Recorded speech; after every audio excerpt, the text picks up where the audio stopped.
Hey everybody, Chad Jensen here. This episode of Trickle Down Theories that you're about to feast your ears on was recorded a while back, but due to some technical difficulties and some unforeseen obstacles on my end, its release was delayed until now. Fortunately, it's a draft-focused podcast, but apologies for the delay, and without further ado... You're listening to Trickle Down Theories, where football knowledge is power. Join Broncos Country's deep divers at milehighhuddle.com and sound off. And now, here's Erick Trickel.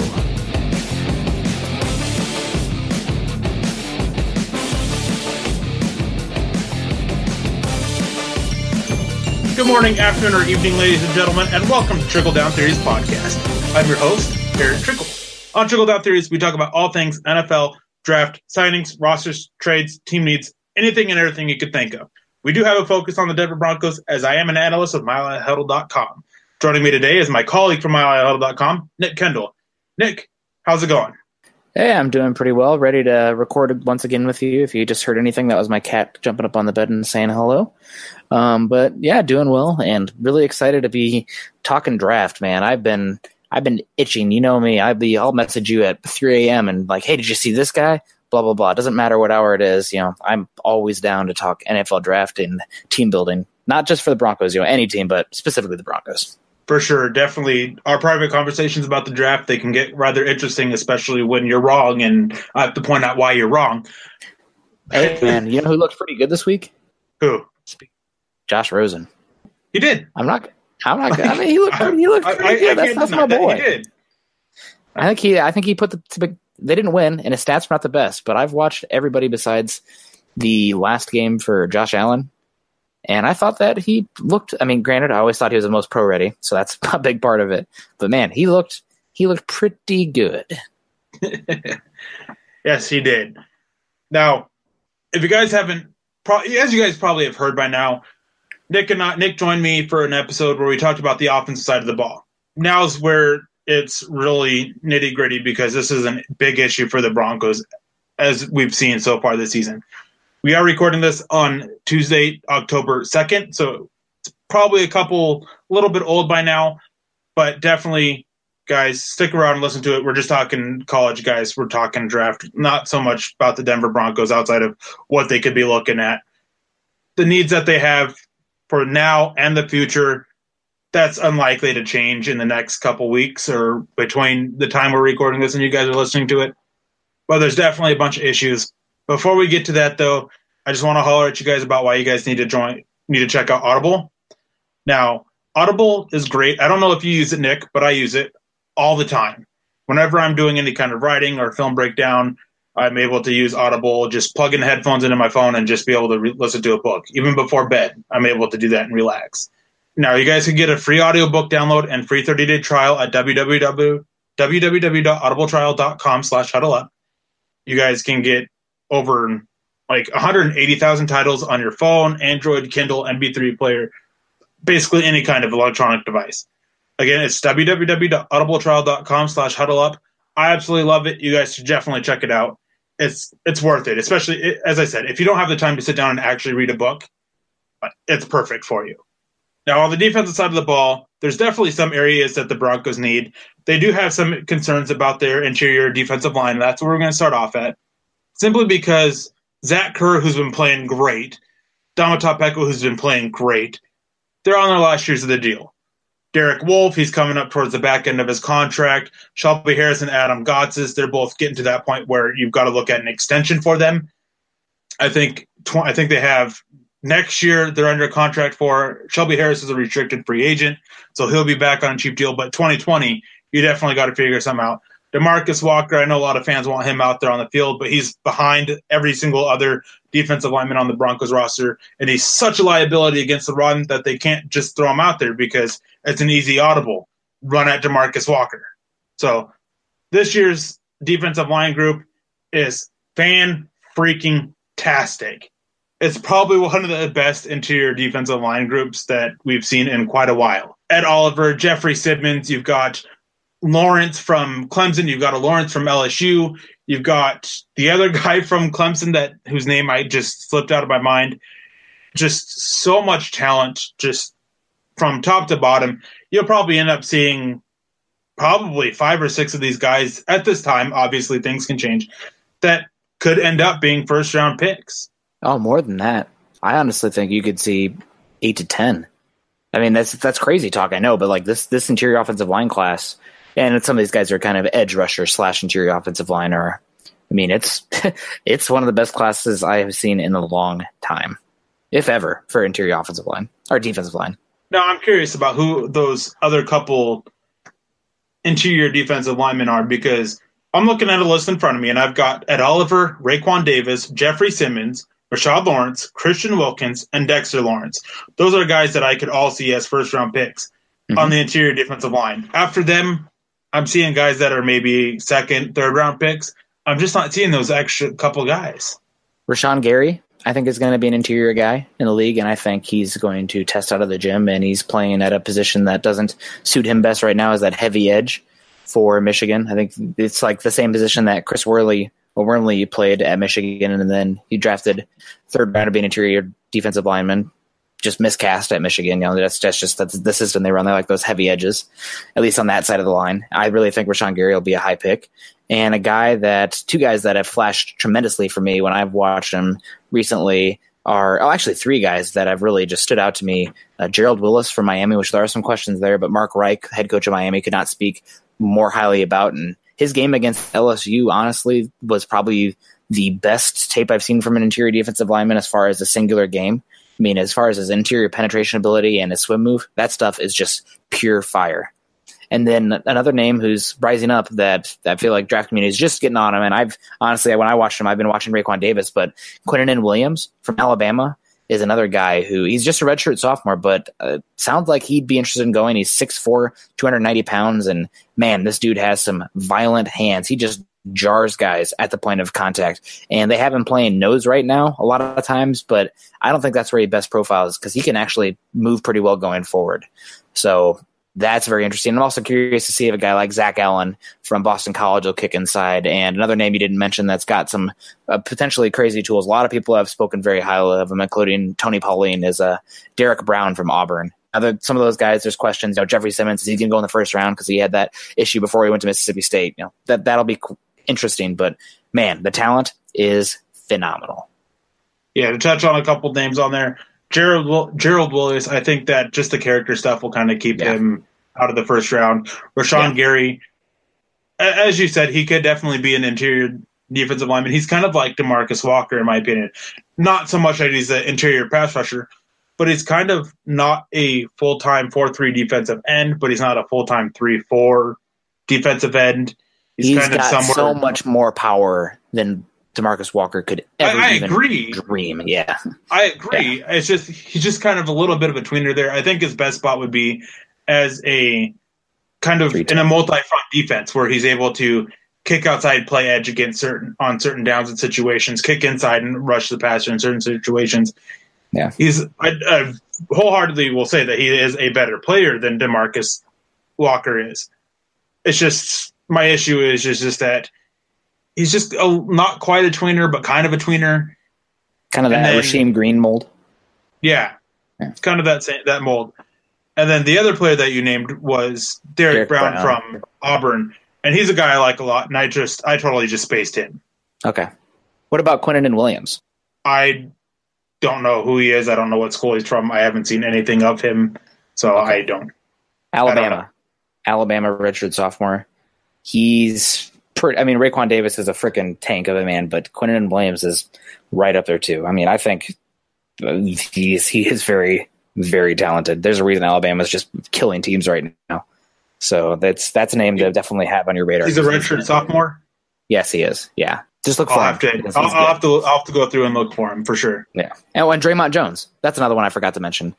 He was killer against Penn State, and he's got a wide variety of moves. I really think that he could be a guy that could rise up just because apparently there's talk that he could be tested through the gym, and that valuable ability of an interior pass rusher. I think he's pretty damn good too. Yeah, I agree. And that's another one that I just completely spaced. I like Jones a lot. So, yep, 8 to 10.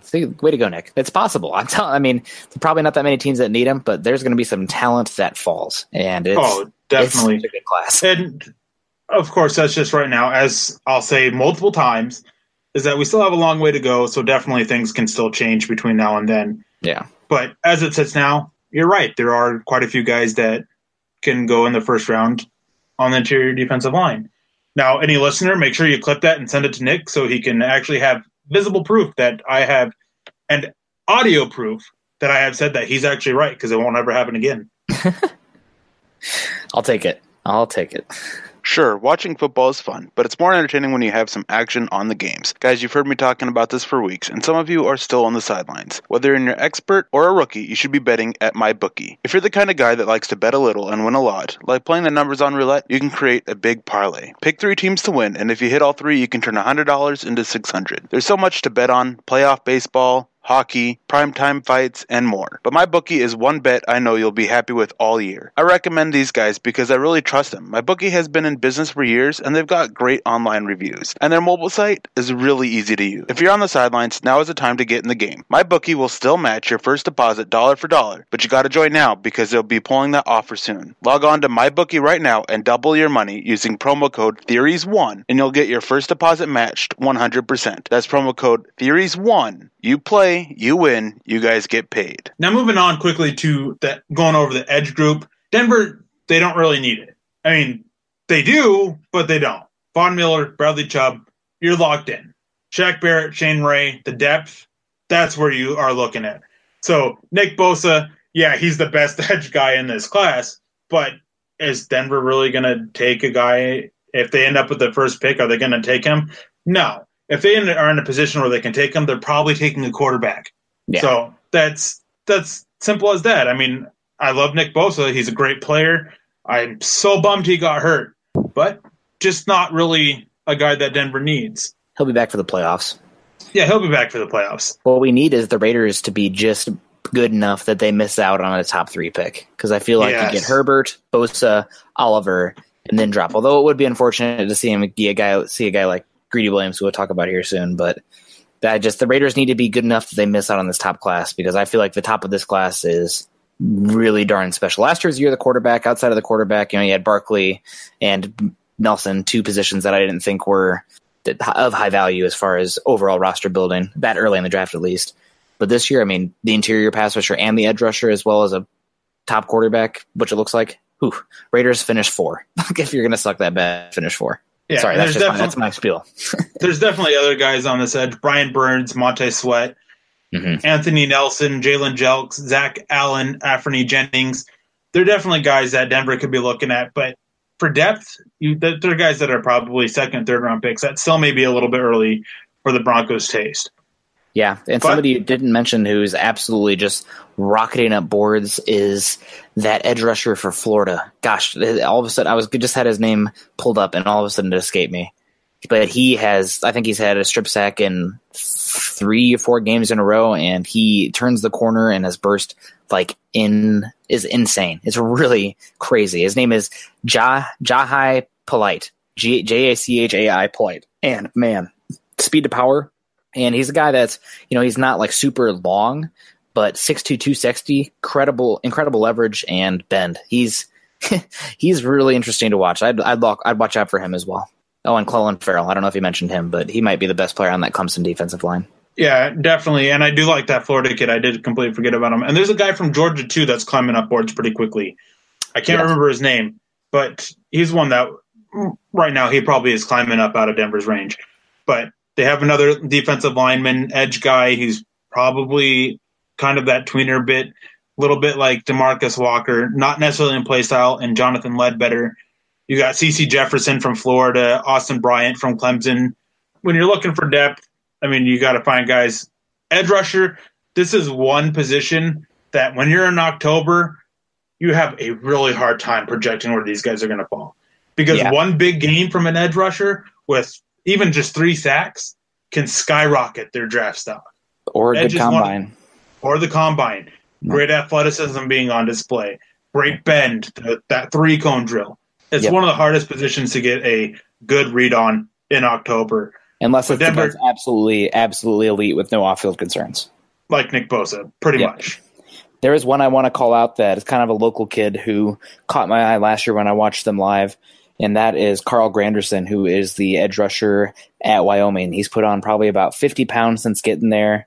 He's up to, I think he's like 6'5", 265 pounds now, and I really think highly of him from what I saw him last year. They have an interior guy who's pretty good too, but I think Carl Granderson's the guy to watch out for there.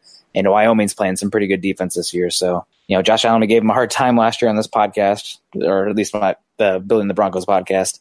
But I really like what I see from Carl Granderson, and if they can sneak him day 3 or day 2, day 3, and get another edge rusher if Barrett and Ray leave, that's a guy I am very intrigued by. Yeah, and Josh Allen, he's from Kentucky. Mentioning Josh Allen from Wyoming totally reminded of him. Yeah, but Josh Allen from Kentucky, he was a guy that a lot of people liked last year. And I've seen a bit of clips of his, and he's a guy that I'm still intrigued by. I think that he'll be right now he looks like a 4th or 5th round pick, but as we said, edge is one of the hardest positions that you're able to get a read on this early on in the game. Yeah, for sure. We'll see what happens. It really depends on if the Broncos re-sign a Shaq Barrett or a Shane Ray type or whatever, because you got to have, 3-4 edge rushers in today's NFL.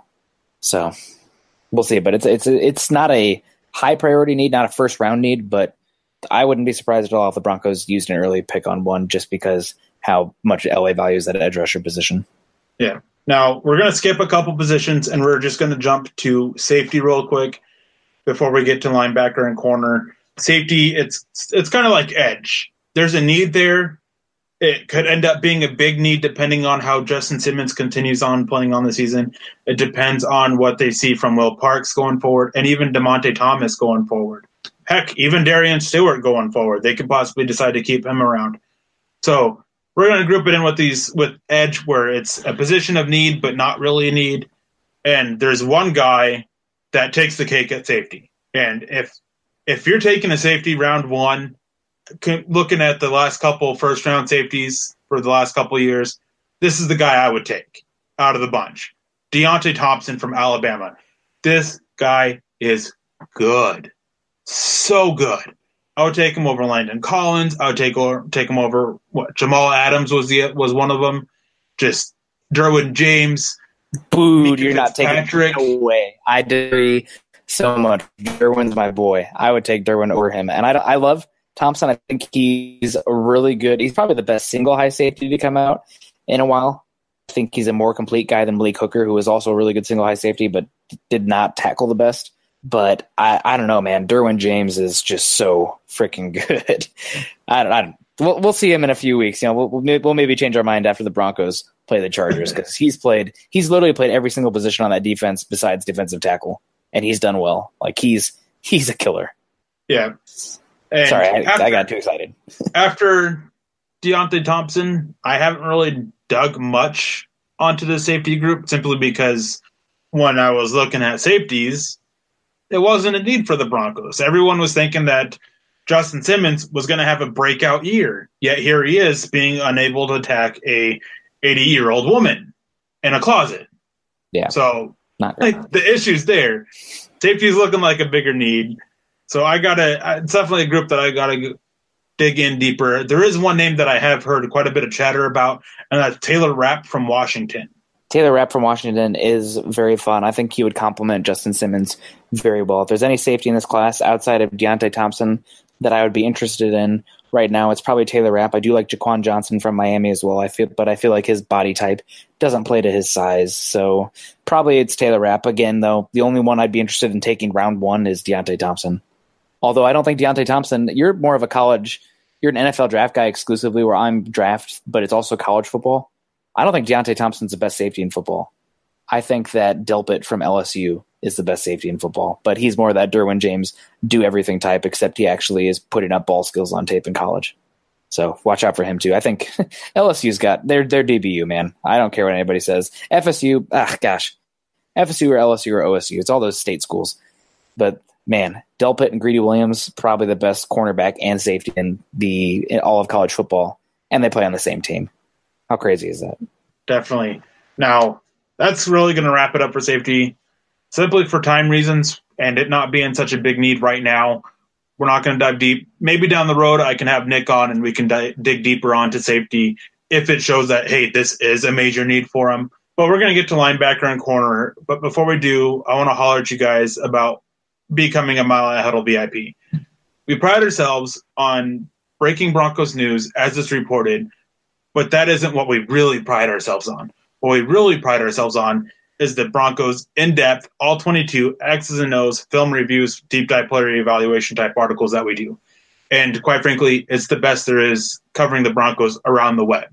It is behind a VIP premium wall, but that's because of the content is so great, and it's definitely worth it. You guys just go to milehighhuddle.com, find the green banner at the top of the website that says become a member, click, choose monthly or annual, and you guys are locked in. You guys get access to all of our articles. You guys get access to our insider forums. And on that, any insider information we get goes on to those into those VIP forums. Definitely join. You guys have my word. It's definitely not going to disappoint you. Pull the trigger. Check it out for yourselves. Now, jumping to linebacker, back up out of the secondary. I like this year's class. There's definitely, I think, with how it is, I have two guys, it's not a small drop, but not a huge drop. Two guys, not a small drop, but not a huge drop, and two more guys. That's kind of how it looks for me. Now, I think Mac Wilson and Devin White, in no particular order, are those top two guys. Then after that, I'm looking at, from what I've seen, I'm looking at Patty Fisher and Devin Bush. And then after that, I'm looking at Tavon Coney and a guy from Duke, I think. Joe Giles Harris. Yes.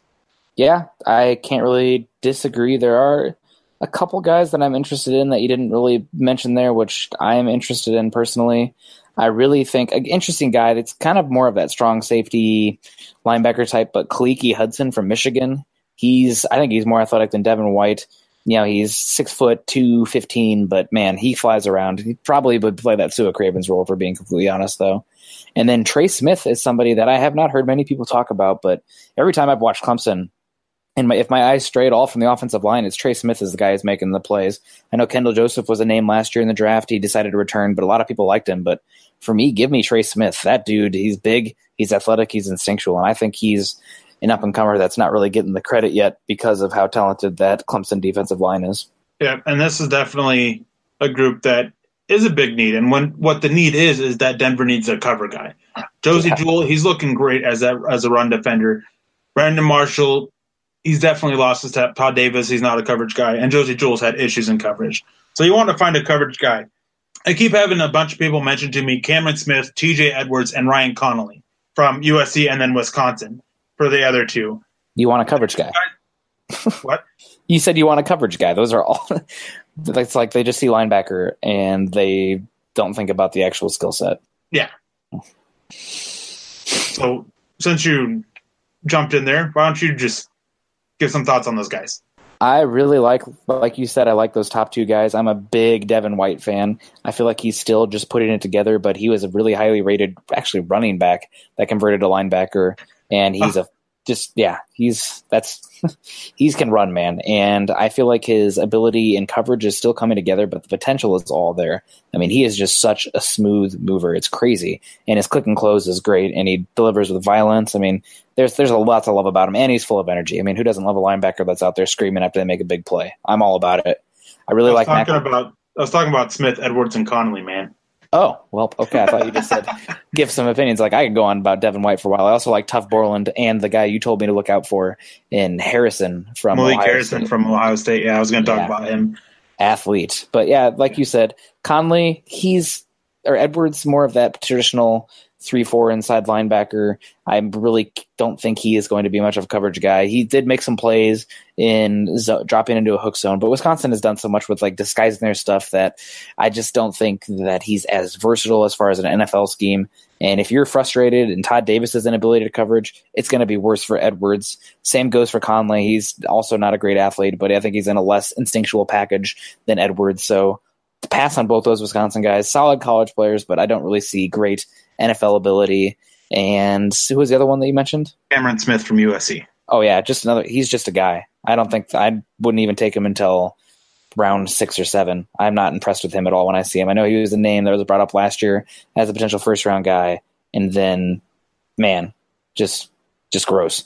Can't say that. And a guy that I haven't heard too much about, but every time I've watched him, as far as a coverage guy, that really has impressed me is Bobby Okereke from Stanford, 6'2", 230 pounds, and he's a redshirt senior, an older guy. He wears number 20, but he moves well. I think he's got some potential as a coverage linebacker as well. Yeah, I agree. And just to throw out another name there, what little bit I've seen of Oregon's defense, this guy has stuck out a little bit, and that's Troy Dye. And I definitely want to dig more on him, but he definitely looks like a guy that can come in and help in coverage a little bit. Although he does seem to have the same little bit issues as Marshall when it comes to run defense, where an offensive lineman engages him or even a fullback engages him, he's going to be blocked out of the play and he struggles to get off. But he can help in coverage. Again, I haven't seen much on him. It's just been quick little bits here and there. Yeah, I can't disagree. I really like the top guys, though, and this might be the year that the Broncos finally go with a linebacker decently early, although I wouldn't be surprised. We'll see what Cravens does down the stretch, but if Jewell looks okay filling in for Marshall more and more, and Davis can be that box guy, that pure box guy, and then Cravens playing a little bit more of that coverage safety linebacker type, then once again, I could see it being pushed down, but it just depends on how the board falls. Yeah, I definitely agree. And I would definitely love if Denver finally got that linebacker that they really need early on this year. But with quarterback such an issue, as we talked about in the other episode, if they don't have a quarterback, that's probably where they're going to be looking. Thank God, but I've got my hopes up last year, so we'll see what happens. Now, before we finish this off with cornerback, I just want to remind your listeners to please give us a click. Please give us a click and subscribe to us on iTunes as well as Stitcher, and we're on Spotify now. Don't forget to share us on Facebook and Twitter. We wouldn't be here today without your listeners, so please just take the time, go subscribe, rate us, and even leave a comment and let your voices be heard on how well you enjoyed the show. It's so appreciated of you guys when you do this because you guys are the ones who enable us to do something that we all love to do. So please just help us spread the word around. Now, you and I, privately, we've talked at length about this cornerback class. Mm-hmm. And this cornerback class is one guy against everyone else. That there is a pretty significant drop-off between Greedy Williams and the next guy. And we're not even sure who that next guy is. There's definitely names that pop up that can be part of that conversation, but there's not a set guy. Hopefully, as the season goes on, we continue to see some of these players emerge and kind of cement themselves higher up this cornerback food chain. But right now, it's Greedy Williams. Who are some of these other guys that you like? Greedy Williams is far and away number one for me. I mean, I wouldn't say he's perfect. There are some inconsistencies in his game when he plays, but man, if you're looking for a guy with some ball skills and length, and I feel like he's filled out his frame this year too, which is something I was looking for, and press man ability, length, ability to jar guys and then get back. I mean, it's a good package, man. Everything about him is really good. And like I said, best cornerback in football probably is at LSU. The best safety in football, I think, is going to LSU. Best linebacker, honestly, in football, LSU. So, man, that LSU-Alabama game is going to be freaking crazy good when that finally comes on. But I really love Greedy Williams. After that, honestly, I think my number two guy, I'm trending towards Byron Murphy from Washington, as we talked about in the previous episode. And N'Keal Harry is a guy that is my wide receiver one, and Byron Murphy was all in his grill, man. Byron Murphy is a type. I really love him because he has okay size, 6 foot, 180, 185. I think he's probably still putting on some frame or some muscle onto his frame, but man, he is in your personal space constantly. And I love cornerbacks that play with tenacity and explosiveness, who just look fluid and can stay in your hip like it's nothing. Change direction doesn't matter. I'm there. Kind of try to press me off doesn't matter. I'm in your grill. So, man, I'm really impressed with Byron Murphy, and if he comes, I think he's a redshirt sophomore as well, so we'll see if he comes out, but typically corners come out pretty early, so I really like him a lot. I was very impressed with DeAndre Baker against Georgia. He's a guy who's a little bit smaller. I think he's about 5'10", 180, and I do have some questions about his press man ability, but again, guy who can stay in phase pretty well, and I think he's improved a lot this season as far as his physicality goes, tackling in the open field. And then the other cornerback that I have as a potential round one guy right now, I have 4, is Kendall Sheffield from Ohio State, and he honestly might be the best overall speed athlete at the cornerback position in this group. I mean, this dude can absolutely fly. He's still working on his press technique, but Ohio State totally trusts this guy. They leave him. Ohio State probably plays almost as aggressive of a defense as far as their coverage as anybody in college football, because they play press man and they're going to play it until, you beat it. And Kendall Sheffield, man, he's in there. He's jamming guys. And then while the jam isn't always, I feel like, consistent, his transition and his ability to catch up after that jam and, nullify a guy almost, 2 yards after that, 1 yard after that is really impressive. I mean, that recovery speed is elite, and he's a perfect fit, I think, for what the Broncos want as far as a boundary corner. I do think there's some questions about his health still. He has had some injuries, but man, I really like the athletic and tools package that is Kendall Sheffield at Ohio State. Yeah, there's definitely some intriguing names on there. My big issue with this class, though, is that it's just kind of lacking size overall. Yeah. I mean, when you look down it, it's a lot of 5'10s to 5'8s. I mean, 5'10 is kind of the short end. What you want is 5'11 to 6'1, and those couple inches matter. Yeah. I mean, look how big these guys come out. Yeah. I'll edit that out. Chris Boyd, too. Chris Boyd is another one that's interesting to me, but I don't think he's as consistent as I'd want. Probably more of a day two player, but at Texas senior, he's one that I like a fair amount, but not as much as I really like. Baker, I like Baker a lot. I just wish he was a little bit bigger, more of a press man guy. I think he's 5'10". And then Byron Murphy and Kendall Sheffield after Greedy Williams. So that's where I'm at right now. There's some other interesting guys as well. Julian Love from Notre Dame's been having a good season. Amani Oruye from Penn State is probably the best player on that defense for them. And Michael Jackson from Miami, solid press man corner. Probably he's kind of like Yadam, where he's a little bit stiff. And if you're asking him to play off man, he can get blown past, because I just don't know if he has that. If he's not controlling you at the line of scrimmage, then I don't know if he has the total athleticism to keep up with some of these route runners. But still, solid class. I'm not impressed with either of the Florida or Florida State cornerbacks, though, that were built up to start the year. Yeah, I definitely agree. Those are all guys that I like quite a bit. And one name that I've been hearing quite a bit around in NFL circles is Julian Blackmon from Utah. He's got good size, but the biggest concern that I've heard is that he's still learning the technique. Yeah, it's not pretty. He plays that Alabama style. They ask him to do it, so it's just really infuriating as somebody who's watching the tape and trying to evaluate him. But it's that shuffle, where they immediately turn their back to the sideline and then kind of do that shuffle instead of it's a jam and back pedal. So I don't know how his feet are. Like it's really hard to tell what he's going to be at the NFL, because you don't see any. I can't think of any NFL teams that use that style of teach that type of technique for their cornerbacks. So there's going to be some transition there as far as the NFL. I mean, that's a reason that people were like, Alabama corners, man, they hardly work out because they play this stupid shuffle and Marlon Humphrey's going to fall, yada, yada. It's just hard to evaluate because it's an unknown. Yeah, and everything that I've heard is that he's got good athleticism, he's got the good size, he's got the length. He can be so physical. It just all comes back to that technique. And as everyone that I've spoken with says, is they emphasize that. Like the player, but he's a project. And with a couple other corners too, that's the word that I've been getting. Really, This is one of the weakest classes for corners that we've seen in a while. Last year was really strong, and Denver took a guy pretty early. Hopefully he ends up panning out, because right now this looks like one of the weakest positions. Bradley Roby hasn't progressed as people thought he would. Chris Harris looks like he's kind of taken a step back. Isaac Yadam, we just haven't seen enough of. And then Adam Jones and Tremaine Brock, they're not guys that you can count on. I mean, Adam Jones is 35 years old. Tremaine Brock he's up not there good, in age. But he's not good. Not good. So he could definitely be 10. It doesn't matter. He's not good. Definitely a position that Denver has to keep an eye on going forward. But guys, that's going to wrap it up for us today. I want to thank you all for listening, and I want to thank Nick for joining me in this episode of Trickle Down Theories. Please leave a like and subscribe. Follow us on Twitter at Nick Kendell and my own at Erick Trickel. You can always reach us on there with any kind of question, and we're always more than willing to respond.